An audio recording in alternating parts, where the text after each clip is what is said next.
Bonjour à tous et bienvenue sur Actu Afro. Aujourd'hui, nous allons explorer les enjeux cachés derrière la quatrième prestation de serment du président Alassane Ouattara. Un événement qui, au-delà du protocole, soulève de vraies questions politiques et stratégiques. Quel message envoie-t-il au pays? Qu'est-ce que cela change pour les années à venir?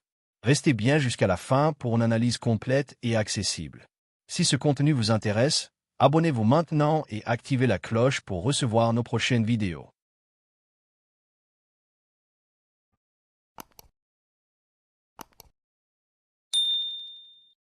Ouattara dit que ce mandat sera celui de la transmission générationnelle.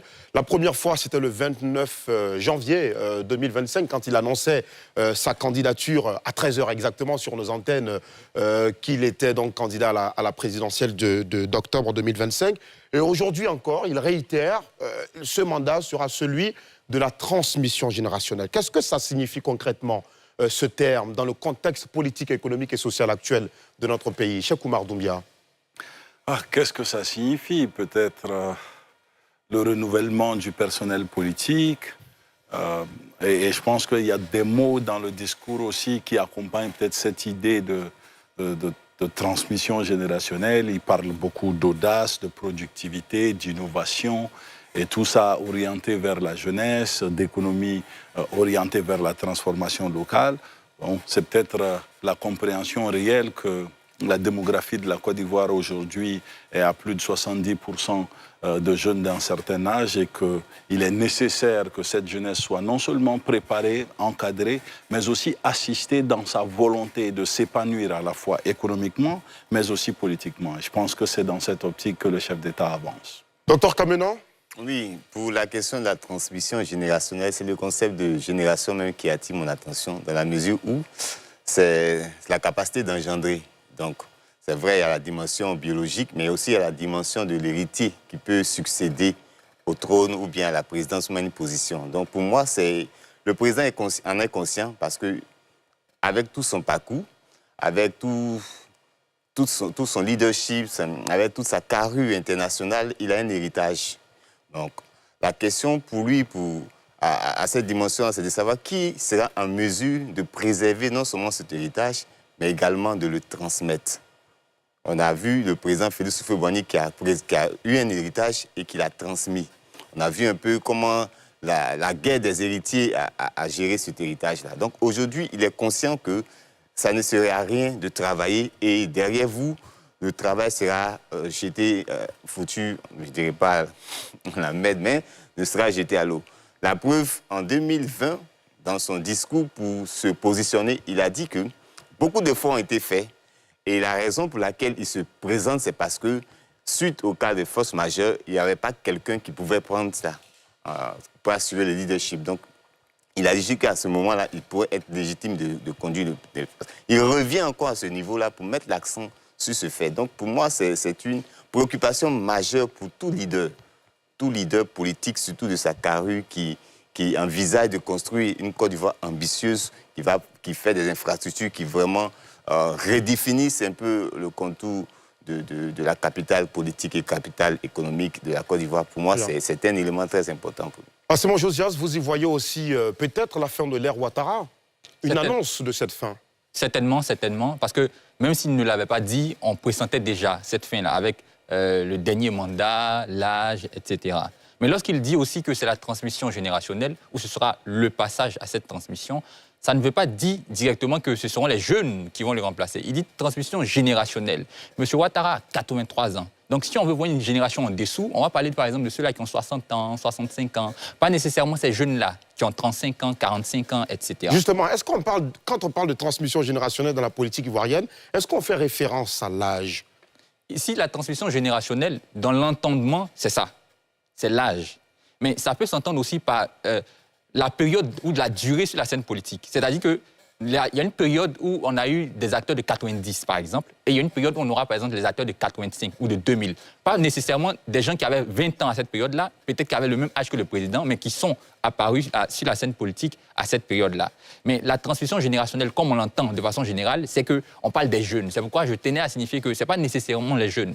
C'est peut-être, si on prend l'âge, les générations en dessous, avant d'avoir les jeunes, on a des gens. Mais concrètement, ce que ça devrait signifier, c'est que la période où M. Alassane Ouattara, par exemple, arrive sur la scène politique, et les périodes en dessous, prenant en compte tous ceux-là qui ont fait leur apparition, c'est ceux-là qui sont concernés par cette transmission-là. Pas seulement les jeunes qui sont, à partir de cette période-là, qui sont lancés en politique. Donc, cette transmission, on espère qu'elle sera effective parce que ce n'est pas la toute première fois que le président la signifie, mais on verra dans les jours, les semaines, les mois à venir. Par exemple, avec le prochain gouvernement, on verra avec beaucoup d'éléments si on va vraiment aller vers cette transmission. Avec le prochain gouvernement, qu'est-ce que vous sous-entendez ou qu'est-ce que vous souhaitez? Que par exemple, on ait vraiment de nouveaux visages, du moins des visages qui ne sont pas des générations proches de M. Alassane Ouattara, qui pourraient montrer clairement qu'on va vers cette transmission à une autre génération. Dans le gouvernement actuel, est-ce qu'on a vraiment des figures qui sont très proches de l'époque d'Alassane Ouattara? Quand je dis très proches de l'époque d'Alassane Ouattara,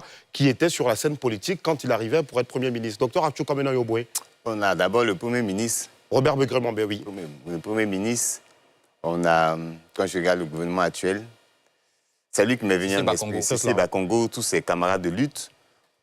Et même dans sa dimension d'homme politique, on a Kandia Camara qui n'est pas dans le gouvernement, mais elle a un impact quand même On a tous ces barons du RHDP. Et pourtant, justement, c'est pourquoi je pose la question de savoir, quand on parle de transmission générationnelle, est-ce qu'on fait référence à l'âge?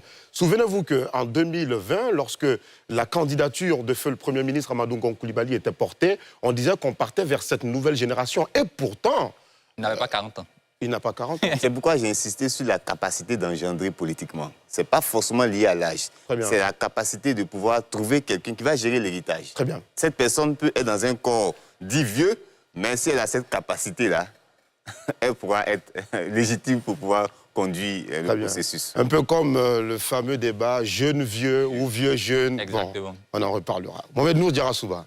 Je pense que quand on parle de transmission générationnelle, pour revenir sur ce qu'il disait, ce n'est pas forcément une question d'âge. Après le départ du président Houphouët-Boigny, je pense qu'il y a eu une transmission qui s'est faite naturellement, générationnelle, parce que justement, il y a eu un nouveau type de gouvernance qui a eu lieu, que ce soit par la gouvernance Bédié, la gouvernance Gbagbo, ou celle du président Ouattara, par exemple. Mais je pense qu'aujourd'hui, il y a des enjeux, il y a des défis qui sont là. C'est qu'on a une population qui est de plus en plus jeune. Le défi démographique qui fait qu'on a 77%, je crois, de la population qui a moins de 35 ans. On a une population qui est un peu plus exigeante. On ne ramène pas ça à l'âge, mais on ramène ça justement au style de gouvernance. Il faut peut-être plus d'innovation pour pouvoir aujourd'hui transformer les acquis. On parle beaucoup de croissance économique qu'on a pu avoir en Côte d'Ivoire depuis quelques années, mais cette croissance économique, il faut la transformer en progrès social. Et quand je parle de progrès social, je veux parler par exemple d'extension des filets sociaux qu'on a. Et ce sont les jeunes qui sont justement les plus touchés par ces problèmes sociaux qu'on a, que ce soit au niveau de la santé. Aujourd'hui, les jeunes sont les plus fragilisés. Et donc ces jeunes-là ont par exemple besoin de meilleures couvertures en termes de maladies. Je parle de la CMU par exemple, ou que ce soit aussi justement les aides avec le ministère de la cohésion sociale et aussi de la lutte contre la pauvreté par exemple. Donc je pense qu'on verra ce que ça va donner, et même aussi dans cette transmission générationnelle, il devra avoir aussi un nouveau mode de gouvernance en matière de sécurité par exemple, avec la menace terroriste qui est là aujourd'hui. Les menaces qu'on avait il y a de cela 20 ans, de cela 30 ans, elles ont changé aujourd'hui. Je crois même le président l'a dit dans son discours, il a parlé du terrorisme avec les cyberattaques qu'on n'avait pas forcément avant. Donc vous voyez que justement il y a cette innovation-là. Donc transmission générationnelle, pas une question d'âge, mais une question de changement de gouvernance, d'innover un peu dans la gouvernance. Cela peut passer par des jeunes justement, peut-être parce qu'ils ont certaines idées, ils sont au contact de certaines réalités. On verra bien ce que ça donnera. Alors, Cheikh Oumar Doumbia, le président Ouattara souhaite que la croissance, qui est déjà si réluisante, comme l'indiquent les chiffres, profite à tous les citoyens. Mais comment le gouvernement peut assurer cela? Ça, c'est une belle question et dont la réponse serait beaucoup plus économique et économiste qu'il est. Il a certainement un plan. À mon avis, je pense que c'est dans un progrès parce que lorsqu'il annonçait surtout la candidature, il disait certainement que c'est vraiment pour que cette fois-ci, il y ait beaucoup plus, comme nous le demande, qu'il y ait beaucoup plus de progrès social. Donc libéral qu'il est, ou lui qui vient du courant des libéraux, qui parle réellement de s'assurer que, bon, à un certain niveau, les Ivoiriens soient servis de façon sociale, ce serait une bonne chose. Donc je pense que c'est là où il se trouve.